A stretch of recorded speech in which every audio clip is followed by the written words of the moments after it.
اهدنا الصراط المستقيم. السلام عليكم ورحمة الله وبركاته.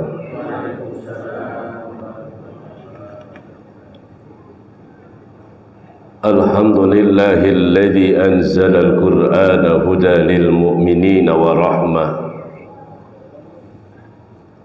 وأتم به على أمة سيدنا محمد صلى الله عليه وسلم أفضل نعمة. أشهد أن لا إله إلا الله وأشهد أن محمدا عبده ورسوله أنقذنا من ضلالة وسلاك بنا الطريق الهداية وأخرجنا من الظلمات إلى النور التوحيد والحرية. اللهم صل وسلم وبارك على سيدنا محمد وعلى آله وصحبه أجمعين. أما بعد، أعوذ بالله من الشيطان الرجيم. بسم الله الرحمن الرحيم. يا أيها الذين آمنوا اتقوا الله حق تقاته ولا تموتن إلا وأنتم مسلمون. صدق الله العظيم. Hadirin segenap jamaah yang saya hormati dan muliakan, Hadratul Mukarramun, para asatid, para hujjaj, para guru, wabil khusus Ketua DKM Masjid yang tercinta ini, mudah-mudahan kita semua, Bapak Ibu yang tidak bisa sebutkan satu persatu namun tidak mengurangi rasa hormat dan takzim saya, mudah-mudahan kita semua yang hadir saat ini insya Allah dalam keadaan sehat walafiat, sehingga dengan nikmat yang Allah berikan kepada kita bisa kita pergunakan dengan sebaik-baiknya melaksanakan seluruh aktivitas kita. Semoga saja kumpulnya kita di tempat yang mulia ini menambah keberkahan dan ridho dari Allah Subhanahu wa ta'ala. Hadirin Bapak Ibu yang saya hormati dan muliakan, kita bersyukur kepada Allah Subhanahu wa ta'ala.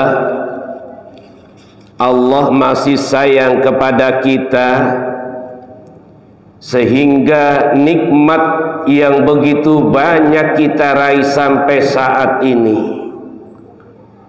sehingga Allah memberikan kekuatan kepada kita, lahir batin kita, seluruh panca indera kita, bahkan kaki yang kita buat melangkah ini masih Allah berikan begitu sempurna dan sekuat-kuatnya untuk melangkah, sehingga sampai di tempat yang mulia ini. Mudah-mudahan kita termasuk orang-orang pilihan di hadapan Allah Subhanahu wa ta'ala. Bapak Ibu yang saya hormati dan muliakan, di dalam surat Al-Hijr ayat 28 Allah menjelaskan, a'udzu billahi minasyaitonir rajim. Bismillahirrahmanirrahim. Wa idh qala rabbuka lil malaikati inni khaliqun basyaran min salsalin min hama'in masnun. Saudara yang berbahagia, Allah telah menciptakan malaikat itu dikasih sifatnya takwa taat kepada Allah. Gak mungkin. Dan Allah memberikan sifat kepada malaikat itu gak yang lain. Gak ada sifat nafsunya. Sifat takwa yang diberikan oleh Allah kepada malaikat. Kalau sifat malaikat dikasih hawa nafsu, saya yakin betul jamaah di sini mah nggak kebagian istri entar. Malaikat itu dikasih sifatnya takwa taat, nggak pernah ketuker sifatnya, nggak pernah tugasnya tuh nggak pernah ketuker. Kalau sifat malaikatnya seperti malaikat Israil, datang kepada yang sudah memang harus siapa yang ditentukan oleh Allah, nggak ketuker. Yang seharus A nggak mungkin B yang diambil. Lalu Allah menciptakan kembali manusia.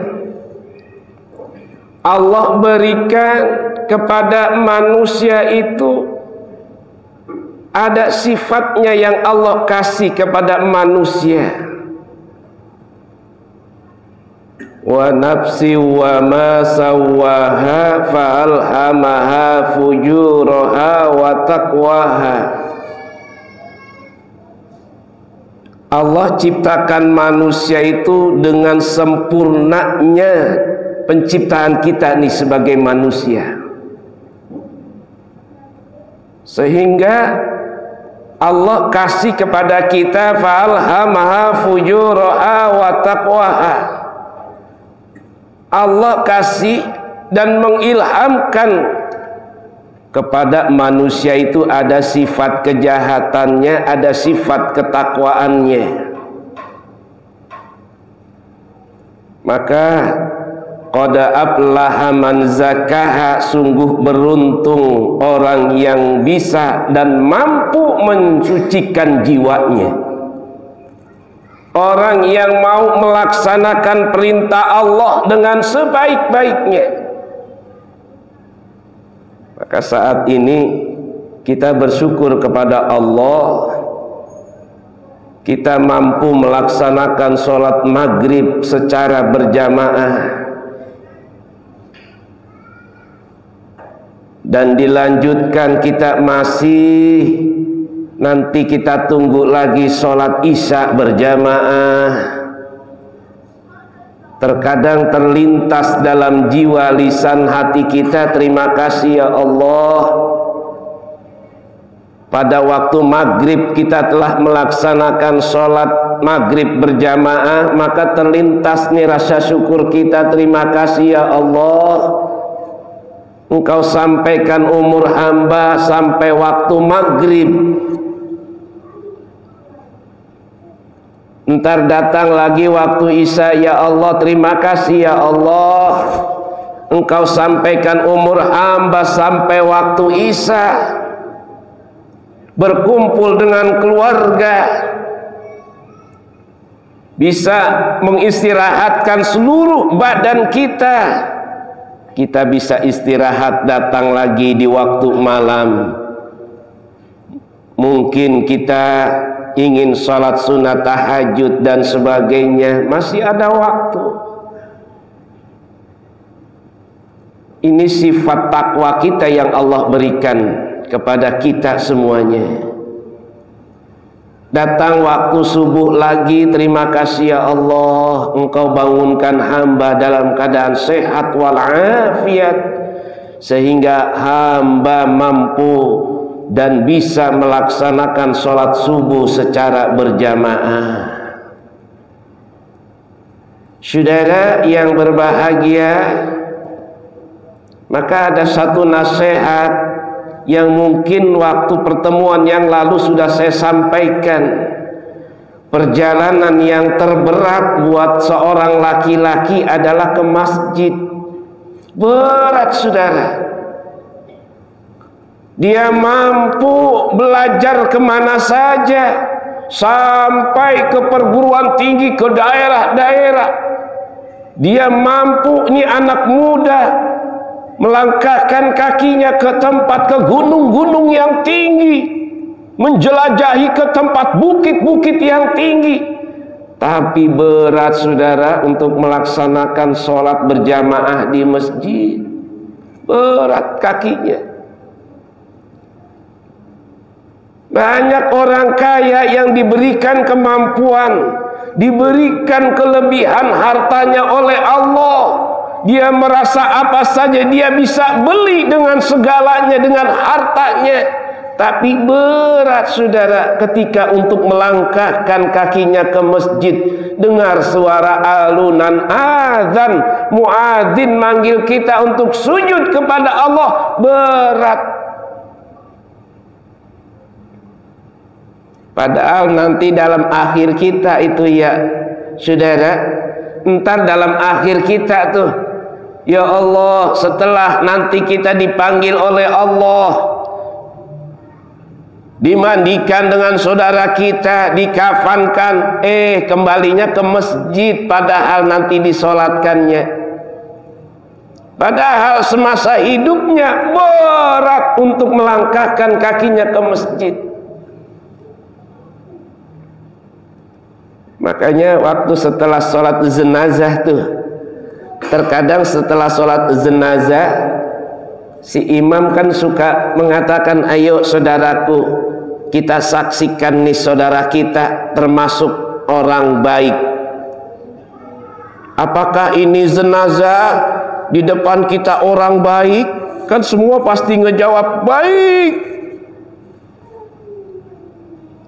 Terkadang timbul rasa berat dalam hati kita. Padahal kita ingin mendoakan saudara kita yang telah pulang ke rahmatullah. Dia muslim, dia saudara kita. Tapi ada rasa ganjel tuh, ada rasa berat tuh dalam hati kita.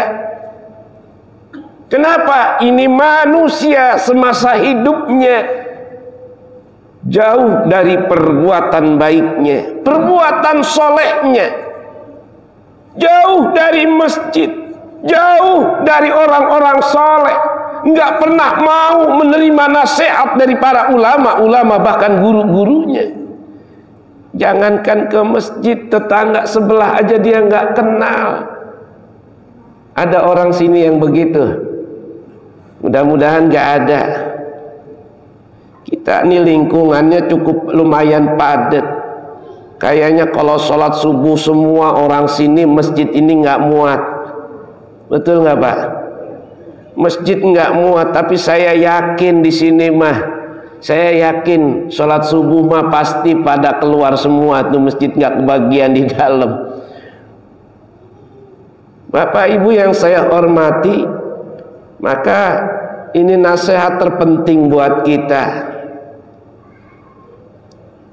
Berjalanlah sampai engkau merangkak dalam gelapnya malam, gelapnya subuh, karena engkau ingin mengambil satu keistimewaan dalam sholat berjamaah di waktu subuh. Kalau engkau sudah bangun di waktu subuh, dan janganlah engkau tidur kembali, masih ada yang engkau harus laksanakan. Ada sholat duha, iya. Kalau orang udah seperti itu, maka insya Allah akan Allah bukakan pintu rezekinya, diberikan kemudahan oleh Allah. Kok dia gampang banget ya rezekinya ya? Oh, dia mah duha, kita makan enggak. Oh, dia mah kok gampang-gampang aja urusannya. Oh, dia mah tahajud, kita mah enggak. Kayaknya Allah sayang banget sama dia. Mungkin masih banyak sholat sunnah yang dia lakukan. Ada qobliyah, ada ba'diyah, ada sholat tobat, ada sholat istikharah, ada sholat tasbih. Banyak yang mesti kita lakukan. Cuma ada di dalam diri kita sifatnya males, sehingga terasa berat perjalanan hidup kita, karena kita terlalu jauh dengan Allah. terasa ringan, terasa mudah urusan kita. Alhamdulillah, karena kita dekat dengan Allah Subhanahu wa ta'ala. Saudara yang berbahagia, oleh karena itu masih ada kesempatan buat kita. Allah masih memberikan sehat sama kita, umur panjang, sempurna. Makan aja masih enak, yang jangankan yang empuk, yang keras aja masih kita bisa makan. Masa iya 5 waktu aja kita tinggalkan? Masa iya 5 waktu aja kita lalaikan? Padahal di dalam 5 waktu itulah kita laporan kepada Allah Subhanahu wa ta'ala. Singkat banget, pada 5 waktu makan pendek. Kalau masih ditentukan kita sholat waktu masih zaman Rasul 50 waktu, Masya Allah. 5 waktu aja kayaknya berat. Ini mah gara-gara di make up doang. Biasanya mau hajatan tuh ya, subuh-subuh sebelum subuh udah di make up. Biasanya nih orang perempuan, subuhnya bablas, duhurnya bablas, asarnya bablas, sampai sore itu nggak sholat, gara-gara sayang-sayang sama make upnya doang. Na'udzubillahi min dzalik. Sayang Bapak Ibu, waktu ini singkat. Saya pernah bilang, singkat banget. Hidup itu bagaikan antara azan dan iqomah. Singkat. Baru azan cuman 2 rakaat, qomat. Apalagi yang sudah berumur 50, 55 tahun. Kalau ngikutin umur Nabi berapa Pak? Ya Allah, 63. Kira-kira tinggal berapa lagi kita?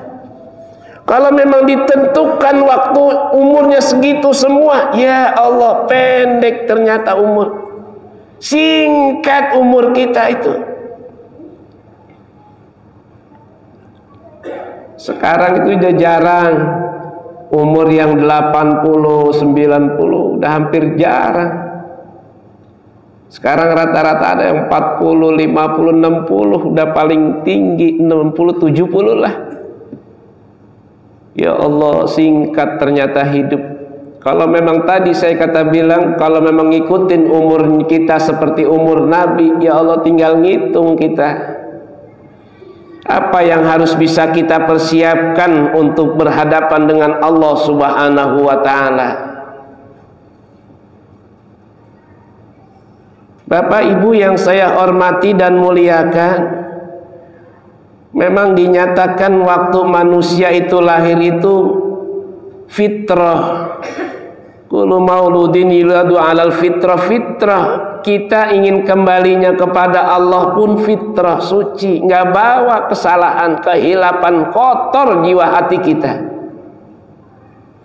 Makanya orang yang kembali kepada Allah itu supaya hatinya, jiwanya tenang, ya, sehat, dia mampu melaksanakan perintah Allah, pasti dia akan selamat dunia dan akhirat. Ya ayyatuhan nafsul mutmainnah, irji'i ila rabbiki radiyatan mardiyah, fadkhuli fi ibadi wadkhuli jannati. Makanya kita bersyukur kepada Allah. Qad aflaha man zakaha, beruntung yang mau mensucikan dirinya dengan melaksanakan perintah Allah dengan sebaik-baiknya. Ada yang harian ya, seperti kita sholat 5 waktu. Ada yang mingguan, ntar tuh ketemu hari Jumat. Masa iya harian enggak? Oh ya Allah, ntar Jumat aja. Harian enggak, Jumatnya juga enggak. Ketemu setahun sekali, cuman Idul Fitri doang. Padahal semuanya kita inginkan, sehat pengen, ya, rezekinya pengen lancar, pengen selamat juga di dunia, pengen selamat juga di akhirat. juga pengen masuk surga. Ya Allah, banyak permintaan kita, tapi kita tidak laksanakan hak-haknya Allah.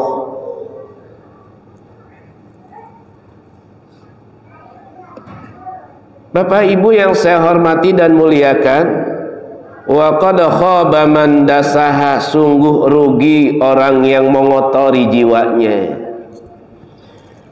Jadi rugi kita, udah banyak hasut, ya, membicarakan, menggunjing orang, sombong dan sebagainya, sifat-sifat tercela, bahkan kita jauh dari perintah Allah. Ketika ada nasihat ditutup telinga kita, kita tutup, enggak mau dengar. Ada muadzin sudah mengumandangkan seruan azannya, masa bodoh aja, enggak pernah mau dihiraukan. Maka rugi orang tersebut yang mengotori jiwanya. Bapak Ibu yang saya hormati dan muliakan, maka sempurnanya perjalanan hidup kita ini Allah sudah tentukan bahwa hidup itu pasti ada menemui gembira, ada menemuin sedihnya.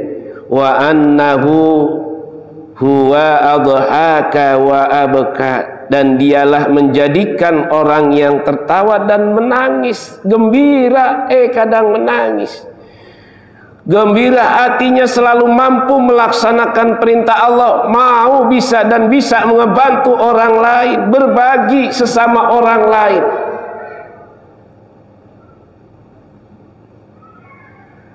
Dan Allah juga memberikan kepada dan kemampuan kepada kita bisa melaksanakan seluruh aktivitas kita. Ini Allah sayang kepada kita. Dan yang kedua, wa annahu huwa amata wa ahya. Allah juga ini mematikan dan menghidupkan sesuatunya yang diciptakan oleh Allah. Kita ini sebagai makhluk Allah, manusia biasa, yang kita tempuh, alam yang kita tempuh itu yang saya tahu itu ada 5. Ada alam ruh, ada alam rahim, di dalam perut ibu kita. Kita tahu itu hidup kita semuanya.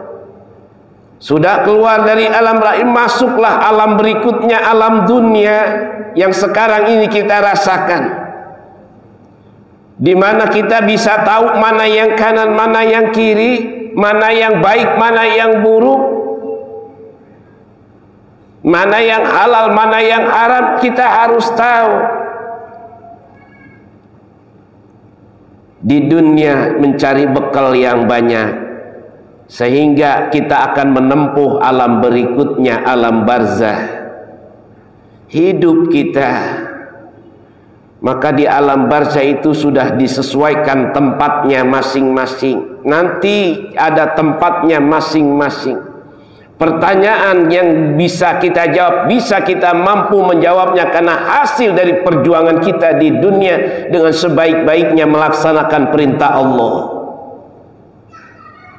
Maka pertanyaan semua para malaikat bisa kita jawab dengan kemampuan karena kita mampu melaksanakan perintah Allah semasa di dunia. Semua pertanyaan malaikat tidak bisa jawab karena selama kita diberikan kesempatan di dunia enggak pernah melaksanakan perintah Allah, jauh dari Allah Subhanahu wa taala. Maka pantas orang yang bertakwa kepada Allah, orang yang baik dan mampu melaksanakan perintah Allah, tempatnya adalah di Iliyin. Tempat orang yang rusak, enggak mau dekat dengan Allah, enggak mau melaksanakan perintah Allah, tempatnya di Sijin. Oleh karena itu, masih kembali, ini adalah satu peringatan buat kita bahwa ada hidup, ada kematian. Kullu nafsin za'iqatul maut. Ini peringatan dan teguran yang terakhir sebenarnya buat kita. Kalau kita cermati, peringatan-peringatan dalam tubuh kita saja sudah ada. Dari mulai mengencangnya kulit kita sampai pada ngendor keriput. Dari mulai hitamnya rambut kita mulai pada memutih. Mulai dari rapetnya gigi kita kuat dan mampu menggigit, sampai sudah satu demi satu gigi kita menghilang. Pandangan mata sudah mulai berkurang.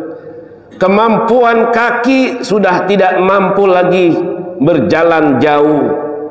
Semakin lama semakin dikurangi oleh Allah.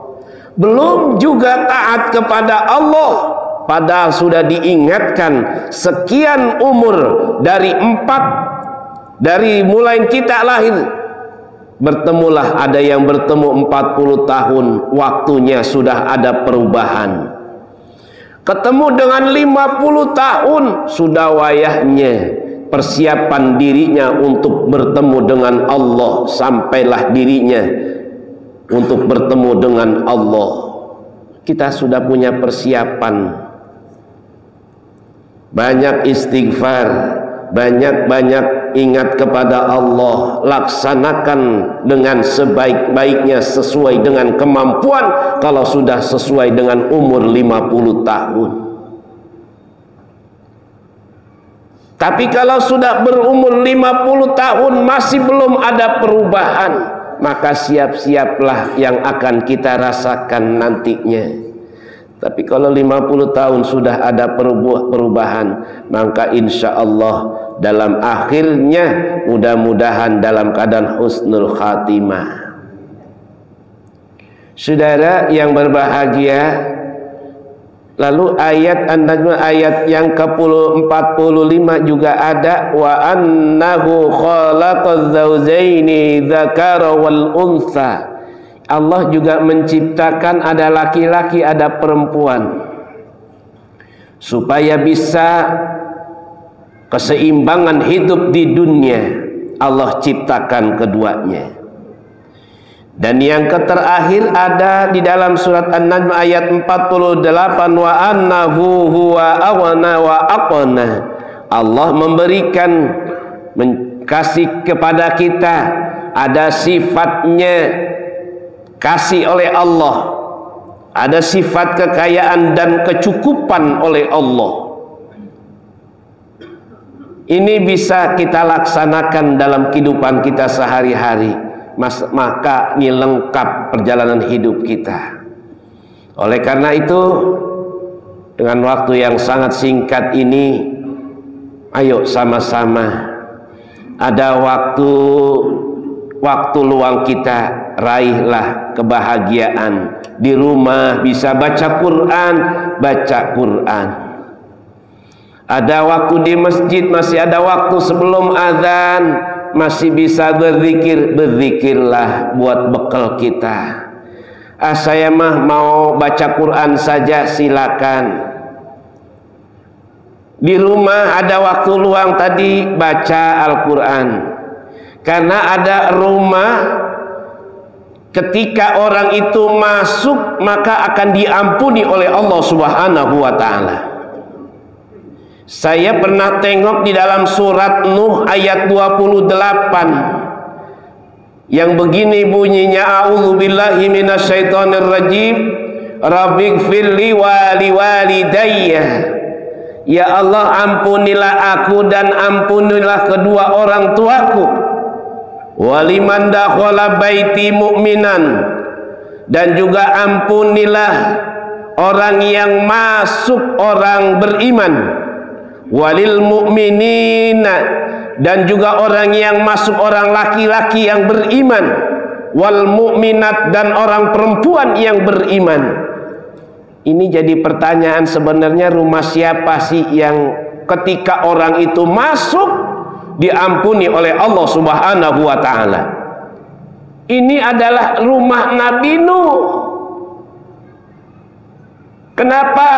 Karena Nabi Nuh orang yang taat kepada Allah, mampu melaksanakan perintah Allah dengan sebaik-baiknya.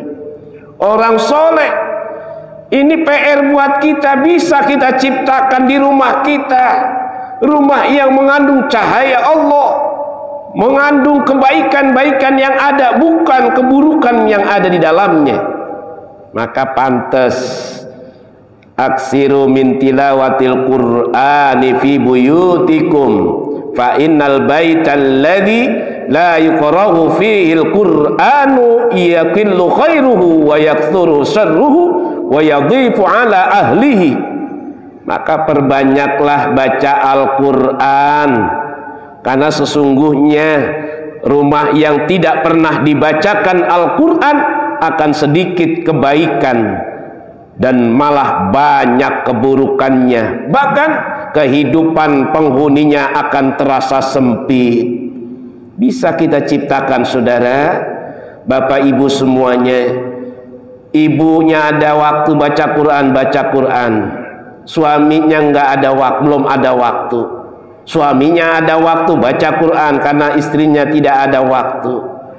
Anaknya ikutan ada waktu baca Quran, maka seluruh persendian rumah akan tertutup tuh, perbuatan buruk akan timbul, datang kebaikan, Allah kasih keberkahan, rezeki yang halal, dia dikasih kesehatan, diselamatkan oleh Allah dunia dan akhirat.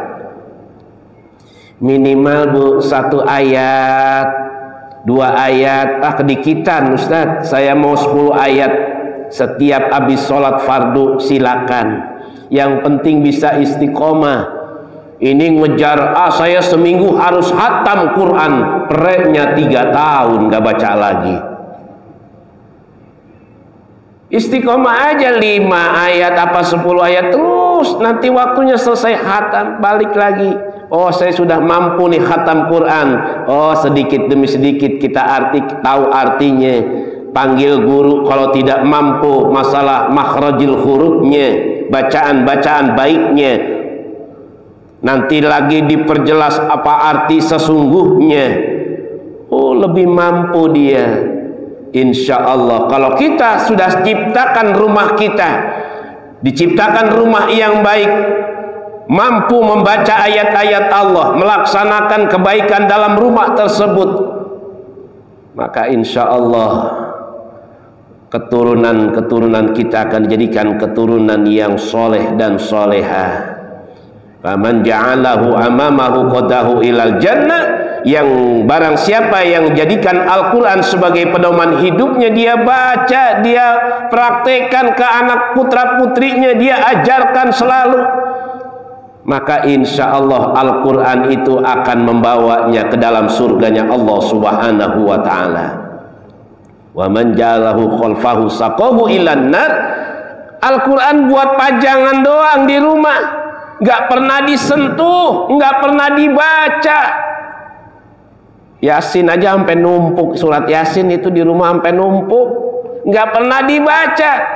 Wa man ja'alahu khalfahu saqahu ilan nar, nggak pernah dibaca, nggak pernah disentuh, nggak pernah diamalkan, maka Al-Quran itu akan menyeret kita ke dalam nerakanya Allah. Na'udzubillah min dzalik. Ayo ciptakan di rumah kita agar rumah kita menjadi rumah yang termasuk rumah yang sakinah mawaddah warahmah, selalu ada naungan dan pertolongan dari Allah. Ciptakan sebaik-baiknya seperti yang diceritakan Nabi Nuh tadi, mengandung kebaikan bukan banyak keburukan. Insya Allah pada saat ini kita termasuk orang-orang yang mampu melaksanakan perintah Allah dengan sebaik-baiknya. Dan juga kita mohon kepada Allah subhanahu wa ta'ala, kita tidak lepas dari perjuangan dari pagi hingga sore, bahkan sampai malam hari ini, tak lepas dari berdoa. Maka sesungguhnya orang yang berdoa kepada Allah saat ini, berdoa yang masih mempunyai wudunya, bersih, dohir batinnya, sifatnya baik, maka insya Allah doa kita pada malam hari ini dikabul oleh Allah subhanahu wa ta'ala. Doain buat anak-anak kita yang sedang berjuang lagi sekolah, dimudahin sekolahnya, dimudahin nuntut ilmunya, dimudahkan untuk belajarnya, sehingga nanti kedepannya dia dijadikan anak yang sukses sesuai dengan cita-citanya. Mungkin ada saudara kita, kerabat kita, jamaah kita yang diuji, dicoba oleh Allah, diberikan penyakit, ada yang berbaring di rumah sakit. Kita doakan, kita sampaikan Fatihah untuknya, semoga saja disehatkan dohir batinnya untuk taat ibadah kepada Allah Subhanahu wa ta'ala. Orang tua kita yang masih ada, kita doain semoga panjang umur, sehat walafiat. Allah mudahkan segala urusannya, Allah berkahi hidupnya. Apabila ada rasa sakit dalam dirinya, Allah angkat penyakitnya, Allah sehatkan dohir batinnya. Orang tua kita yang sudah nggak ada, semoga saja diterima amal ibadahnya di sisi Allah Subhanahu wa ta'ala, diampuni segala kesalahan dan kehilapannya, insya Allah dirahmati alam kuburnya oleh Allah Subhanahu wa ta'ala. Semoga saja kita semua yang hadir malam hari ini panjang umur, sehat walafiat, Allah kasih keberkahan, Allah mudahkan urusan kita, dan juga Allah terima amal ibadah kita. Setelah pulang dari tempat ini, seluruh dosa-dosa kita diampuni oleh Allah Subhanahu wa ta'ala. Amin ya rabbal alamin. Rabbana atina fid dunya hasanah wa fil akhirati hasanah wa qina adzaban nar wa dakhilna jannatal abrar ya aziz ya ghaffar ya rabbal alamin. Rabbi ja'alni muqimas salah wa min dhurriyyati rabbana wa taqabbal du'a. Rabbana atina fid dunya hasanah fil akhirati hasanah wa qina adzabannar walhamdulillahi rabbil alamin. Kurang lebihnya mohon maaf atas banyak kekurangannya. Wallahul muwafiq ila aqwamit thariq. Assalamualaikum warahmatullahi wabarakatuh.